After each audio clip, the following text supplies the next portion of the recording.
2000-এর বন্যা কেই বা ভুলতে পেরেছে। সেই বন্যায় কত ক্ষয়ক্ষতি হয়ে গেছে, কত মানুষ নিজের বাড়ি পরিবার হারিয়েছে, সেটা তো আমরা সবাই জানি। আর আজকের গল্প তেমনই এক ভয়ঙ্কর বন্যাকে নিয়েই। শুধু এতে আছে একটু সায়েন্স ফিকশন, আর এই মুভি দেখে অনেকের মনে পড়ে সেই 2000-এর বন্যার কথা। হ্যাঁ বন্ধুরা, আজ আমি আপনাদের জন্য নিয়ে হাজির হয়েছি 2025 সালে মুক্তিপ্রাপ্ত একটি Korean movie the great flood নিয়ে। তো চলুন ইন্ট্রোতে আর বেশি টাইম নষ্ট না করে শুরু করি আজকের এই নতুন ভিডিওটি।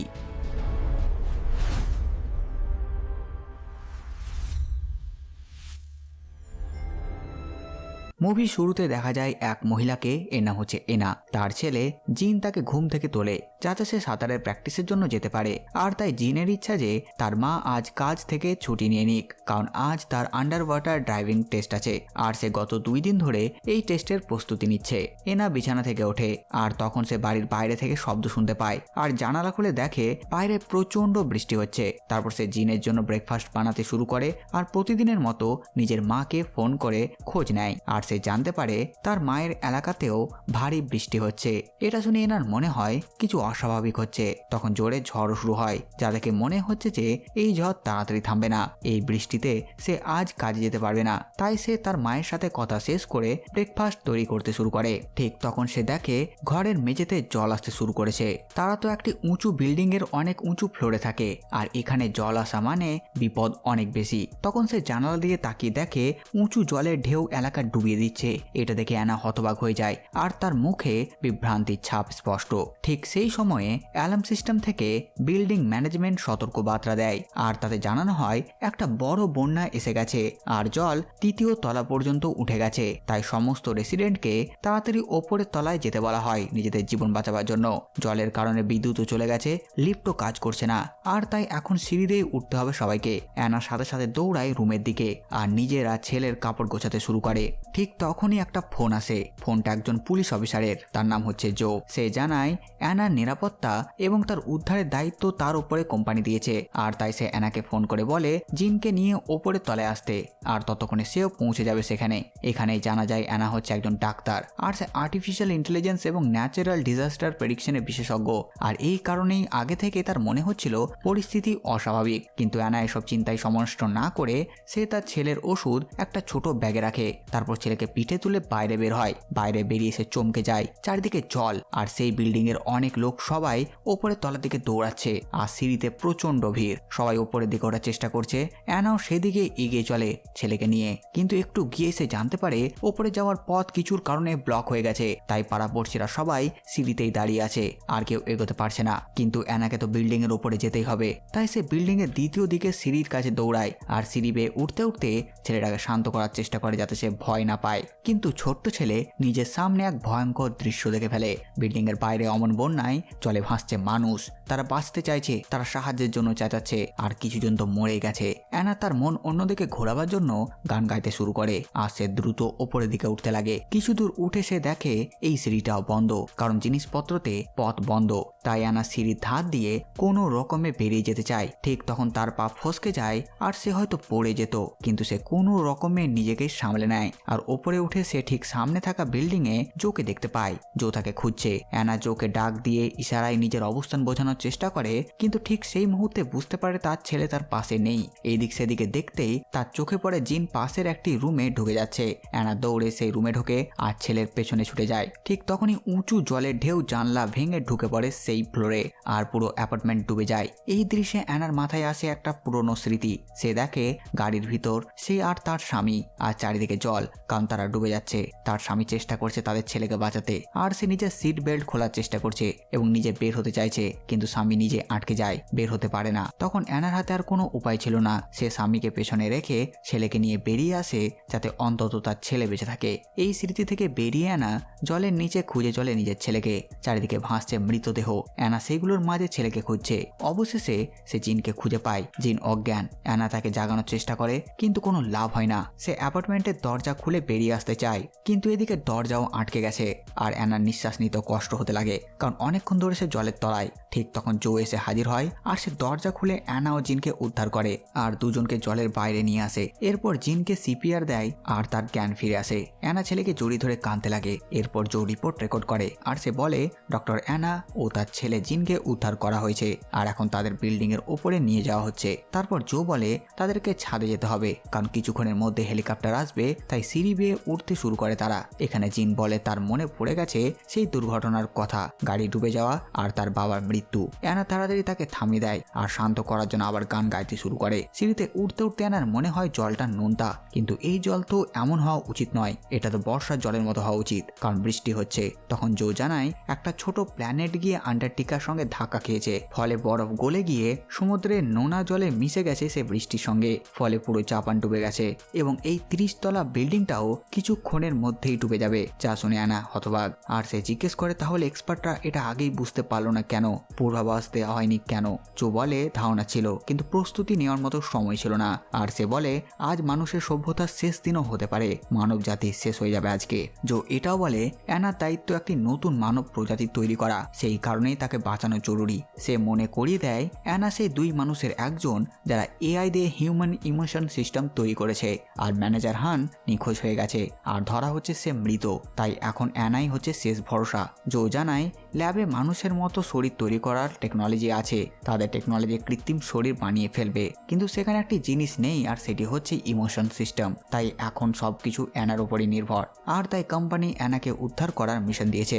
এদিকে জিন বলে তার বাথরুমে যেতে হবে, তাই 3 জন আবার নেমে গিয়ে একটা অ্যাপার্টমেন্টে ঢোকে আর জিনকে বাথরুমে নিয়ে যায়। এই সময় জো কমান্ড সেন্টারে খবর দেয় যে তারা এখন 15 তলায় আছে আর ওর কথাবার্তা দেখে মনে হয় সে অ্যানার কাছ থেকে কিছু লুকোচ্ছে। স্পষ্ট বোঝা যায় সে পুরোটাই জানে, কিন্তু অ্যানা যাতে ভয় না পায় সেই জন্য ইচ্ছে করেই সে বলছে না। এরপর তার ফোন করা হলে অ্যানা জোর ফোন নিয়ে নিজের মাকে ফোন করে। তার মা জানায় সে নিজের বিল্ডিং এর ওপরের তলায় উঠে গেছে, কিন্তু তার বেঁচে থাকারও আশা নেই। তাই এখন অ্যানা যেন তার কথা না ভেবে নিজের আর জিনকে বাঁচানো দেখেই মন দেয়। অ্যানা কান্না করতে করতে মাকে বিদায় জানায় এবং কল কেটে দেয়। ঠিক তখনই জিন বাথরুম থেকে বের হয়। হঠাৎ জলের চাপে গ্যাস পাইপ ফেটে যায় আর তাই আগুন লেগে যায়। তাই জো দ্রুত সেখান থেকে বেরোতে বলে, নইলে এই আগুন চারিদিকে ছড়িয়ে যাবে। তাদের কাছে কোনো উপায় নেই, তাই তারা বারান্দা দিয়ে ওপরে উঠতে লাগে। আর ওপরে উঠতে গিয়ে অ্যানার ব্যালেন্স নষ্ট হয়ে যায় আর সে নিচে জলে পড়ে যায়। আর সে দ্রুত নিজের মাথা জলের ওপরে তোলে। তাকে দেখে তার ছেলে কাঁদতে শুরু করে আর একটা প্লাস্টিকের বোর্ড ধরে অ্যানা নিজেকে ভাসিয়ে রাখে। সে জোরে জিনকে বলে সে ঠিক আছে। এরপর অ্যানা সাঁতরে বিল্ডিং এর দিকে ফিরে যায় এবং জিনের থেকে কয়েকতলা নিচেই সে এসে পৌঁছায়। আর সেখানে সে শুনতে পায় একজন মেয়ে লিফটে আটকে গেছে। সেই লিফট খোলার চেষ্টা করে, কিন্তু ইলেকট্রিক না থাকার কারণে লিফটই খুলছে না। সে অনেক চেষ্টা করে আর ঠিক তখনই আবার একটা বিশাল জলের ঢেউ এসে অ্যানাকে ডুবিয়ে দেয়। এই মুহূর্তে অ্যানার মনে আবার ফিরে আসে সেই দুর্ঘটনার স্মৃতি, গাড়ি ডুবে যাওয়া আর তার স্বামীর আটকে থাকা। এরপর তার স্বামীর কথায় তাকে ছেড়ে ছেলেকে নিয়ে ওপরে উঠে যায় সে। সব মিলিয়ে তীব্র অপরাধ বোধ। অ্যানা যখন চোখ খোলে সে দেখে সে ভাসতে ভাসতে 18 তলায় এসে পড়েছে। সে ভেঙে পড়ে, কারণ সে সেই প্রতিবেশীকে রক্ষা করতে পারেনি। ঠিক তখন জো এসে পৌঁছায় সেখানে আর সে বলে জিনের অবস্থা ভালো নয়, দ্রুত যেতে হবে। অ্যানা দৌড়ে কাছে যায় ছেলের আর দেখে জিনের সুগার লেভেল নেমে গেছে। জো জিজ্ঞেস করে এর ওষুধ কোথায়। অ্যানা জানায় তার ব্যাগটা সে হারিয়ে ফেলেছে।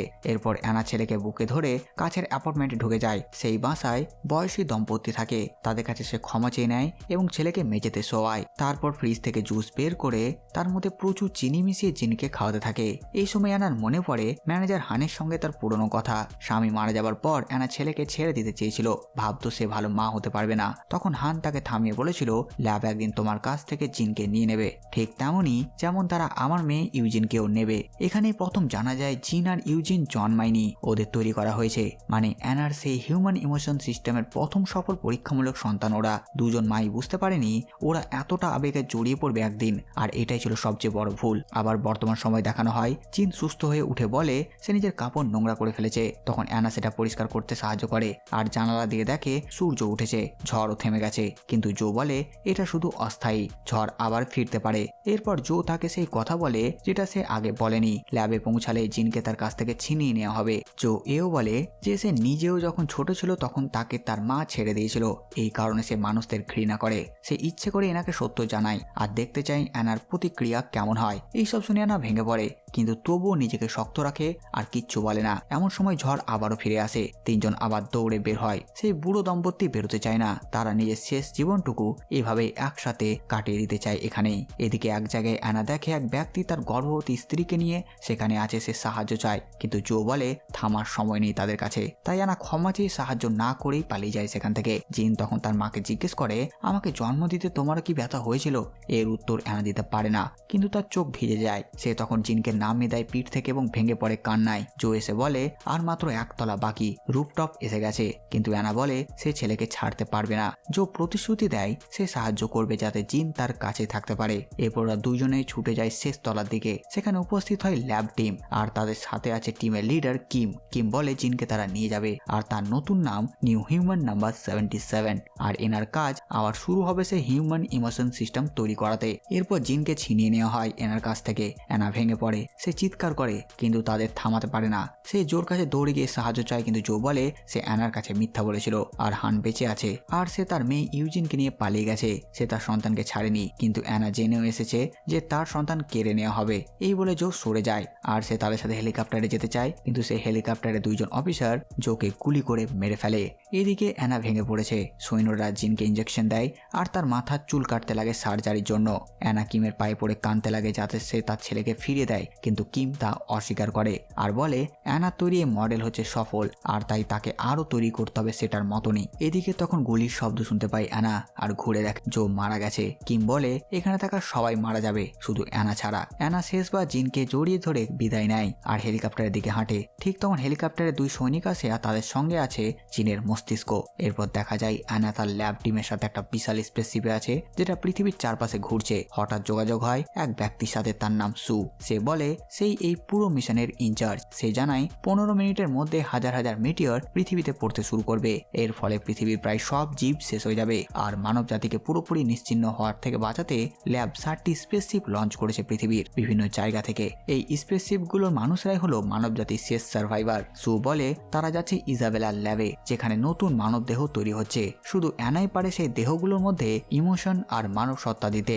এই ল্যাব ঠিক করেছে শুধু শিশু নয়, মা এবং শিশু একসাথে তৈরি হবে। এতে দ্রুত বংশবৃদ্ধি সম্ভব হবে এবং নতুন প্রজাতি বাঁচতে পারবে। কিন্তু অ্যানা আপত্তি করে। সে বলে বেঁচে থাকার প্রথম শর্ত হলো বাঁচার তাগিদ, আর সেটা শেখানো যায় শুধু মায়ের মাধ্যমেই। তাই সে বলে প্রথমে মাকে নিয়ে পরীক্ষা করতে হবে আর তার মধ্যে মাতৃত্ববোধ জাগাতে হবে। সুতরাং এক্সপেরিমেন্ট হবে মায়ের ওপর। শিশুকে লুকিয়ে রাখা হবে, মাকে হাজার রকম বাধা অতিক্রম করে নিজের সন্তানের কাছে পৌঁছাতে হবে, আর অবশেষে শিশুর কাছে গেলে মাতৃত্ব প্রমাণিত, মানব জাতির ভবিষ্যৎ তৈরি হয়ে যাবে। আর যদি সে শিশুর কাছে না পৌঁছাতে পারে তাহলে এক্সপেরিমেন্ট রিসেট আবার শুরু, এবং শেষ পর্যন্ত যদি না হয় তাহলে মানুষের অস্তিত্বই থাকবে না। ঠিক তখন একটি মিটিওর গিয়ে লাগে সামনের স্পেসশিপে, আর সেটি ব্লাস্ট হয়ে যায়, আর তার ধ্বংসাবশেষ এসে অ্যানাদের জাহাজের ধাক্কা দেয় আর সেটিও ব্লাস্ট হয়ে যায়। তারপর দেখা যায় অ্যানা হঠাৎ চোখ খুলেছে। তার কাছে জিন, সে তার মাকে উঠাচ্ছে কারণ অ্যাপার্টমেন্টটা সুইমিং পুল হয়ে গেছে। অ্যানা উঠে বসে, দেখে তার টি শার্টে লেখা 491, কারণ এটাই তার 491তম চেষ্টা, মানে পরীক্ষা আবার শুরু, সবকিছু আবার শুরু। জো ফোন করে বাঁচাতে আসবে বলে। জিন ড্রয়িং দেখাতে চায়, অ্যানা ধমক দেয় কারণ এবার সে মনোযোগ রাখতে চায়। জো বলে রুপ টপে চলে যাও। অ্যানা হঠাৎ ভাবে এটা তো আগেও সে শুনেছে, সব যেন আগে হয়েছে। তাই সে ফোন কেটে দেয়, ওষুধ নেয় আর জিনকে খোঁজে। এবার জিন লুকিয়েছে ক্লোজেটের মধ্যে। অ্যানা বলে এখন রাগ করার সময় নয়, আমার কথা শুনতে হবে। জিন অনিচ্ছা সত্ত্বেও রাজি হয়। অ্যানা তাকে পিঠে চাপিয়ে বের হয়। বাইরে আবার সেই ঝড়, আবার সেই ঢেউ, আবার সেই সিঁড়ি, আবার সেই আতঙ্ক। জিন হাত ফোঁসকে আগে চলে যায়। অ্যানা তাকে খুঁজতে শুরু করে, তখনই আরেক ঢেউ আছড়ে পড়ে আর অ্যানা দেখে জিন জলে তলিয়ে যাচ্ছে, আর সে ঝাঁপ দেয়। তার ব্যাগ আবার হারায় আর সে উঠে দেখে জিন নেই। তখনই তার মাথায় একটা স্মৃতি জ্বলে ওঠে। সে নিজেকে দেখে প্লেনে আর জিনের সুইমিং গগলস হাতে। সে পকেটে হাত দেয়, গগলস তখনও আছে। ঠিক তখন অ্যানা অজ্ঞান হয়ে যায়। জো তাকে জাগানোর চেষ্টা করে। চোখ খুলে দেখে তার 60 নাম্বার বদলে গেছে, 491 থেকে 787, মানে রিসেট হয়েছে। আর এটা আবার একটা নতুন লুপ। অ্যানা সঙ্গে সঙ্গে উঠে ছেলেকে খুঁজতে ছুটে যায়। জো বাধা দেয়। তখন অ্যানা তার বন্দুক ছিনে নেয় আর তার দিকে বন্দুক তাক করে বলে জিন কোথায়। ঠিক তখনই গ্যাস পাইপ আবার ফেটে যায় আর অ্যানা পড়ে যেত, কিন্তু জো তাকে ধরে ফেলে এবং দেখা যায় তার 60 এবার লেখা 787 জায়গায় 1931, মানে আরো অনেকবার রিসেট হয়েছে তার লাইফ। আর এটা 1931তম ট্রাই। অ্যানা আবার ঝাঁপ দেয় জলে আর আবার উঠে আসে 10 তলায়। আবার সে সেই লিফট দেখতে পায় যেখানে আছে কেউ আটকানো। সে মেয়েটির নাম জি। মেয়েটি তাকে জিজ্ঞেস করে তুমি কিভাবে জানলে আমি এখানে। যা শুনে অ্যানা হতবাক। সে নিজেও জানে না যে সে কিভাবে এটা জানলো। এরপর সে চেষ্টা করে লিফট খুলতে, কিন্তু সে পারে না। জল ঢুকে যায় আর সে মরে যায়। আবার কিছুক্ষণ পরে সে আবার জীবিত হয়, আবার একই চেষ্টা, এবার কিন্তু সে সফল হয় আর মেয়েটিকে বাঁচিয়ে নিয়েছে সে। এরপর সে তাকে জিনের ব্যাপারে জিজ্ঞেস করে, তখন সেই মেয়েটি বলে, আমি শুনেছিলাম দুইজন ছেলে একটি বাচ্চাকে জিজ্ঞেস করছিল তোমার মা কোথায়, আর তাকে ডোর কোডের ব্যাপারে জিজ্ঞেস করে আর তারা উপরের তলায় গেছে। যা শুনে অ্যানা ধন্যবাদ জানিয়ে ছুটে যায়। তারপরে অ্যানা সেখানে দুইজন ছেলেকে ধরে ফেলে যারা সেখানে চুরি করছিল। ওরা তাকে মারতে আসে, ঠিক তখন জো হাজির হয় আর ওদের উপর আক্রমণ করে আর একজনকে নিচে ফেলে দেয়। আর একজনকে ধরে জিজ্ঞেস করে জিন কোথায়। ছেলেটা বলে সে আমাদের সঙ্গে যায়নি, সে নিজেই কোথাও লুকিয়ে গেছে। যা শুনে জো তাকেও ফেলে দেয়। এরপর জো অ্যানার দিকে তাকায়, কেউ জিনকে কিডন্যাপ করেনি, বরঞ্চ সে নিজে গেছে। আর সে তাকে জিজ্ঞেস করে, কিন্তু অ্যানা বলে সে জানে না। যা শুনে জো হতবাক। সেখান থেকে বাইরে বেরোতেই জো বলে সিকিউরিটি টিম এসেছে আর আমরা জিনকে খুঁজে বের করবই। অ্যানার মনে পড়ে কিভাবে আগেও সোলজাররা জিনকে নিয়ে গেছিল। জো সন্দেহ হয় জিন তো তোমাকে ছেড়ে চলে গেছে। এখানে তার শার্টের নাম্বার 7993, মানে এতবার সে ট্রাই করেছে। অ্যানা বলে তুমি কিছু অ্যাপার্টমেন্ট দেখো, আমি বাকিগুলো দেখবো, একসাথে খুঁজবো।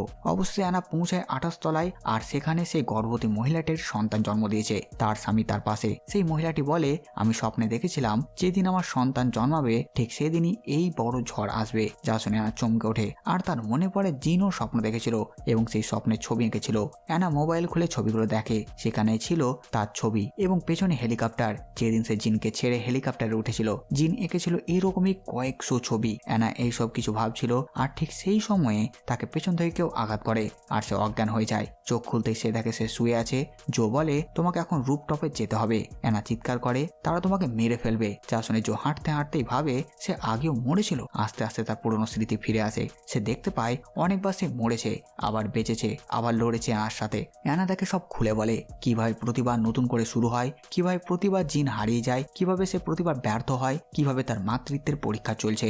যা শুনে জো রেগে যায় আর বলে এবার আমরা সবাইকে হারিয়ে দেব। তাই সে এবার সৈন্যদের মারতে শুরু করে। অ্যানা তাকে বাঁচায়। প্রথমবার দুইজন একসাথে লড়াই করে কিন্তু আবার তারা হেরে যায়। এরপর দেখায় অ্যাটেম্প্ট নাম্বার 21499। অ্যানা জলের নিচে সৈন্যদের হারিয়ে উঠে আসে রুফটপে। সেখানে সে একটা ক্লোজেট দেখে আর সেটা খুলতেই দেখে ভেতরে জিন, কিন্তু সে অজ্ঞান। অ্যানা তাকে জুস খাওয়ায়। এরপর চোখ খুলতেই জিন বলে তুমি আমাকে কখনো ছেড়ে যাওনি, তুমি তো বলেছিলে ক্লোজেটে লুকিয়ে অপেক্ষা করতে। অ্যানা থমকে যায়। তার মনে পড়ে সেই প্রথম দিনের কথা, প্রথমবার বন্যা, প্রথমবার রুফটপ, প্রথমবার বিদায়, প্রথমবার জিনকে বলা ভয় পেও না, আমি ফিরে আসবো। এটাই ছিল অ্যানার চাল। এই এক্সপেরিমেন্টই ছিল তার অস্ত্র।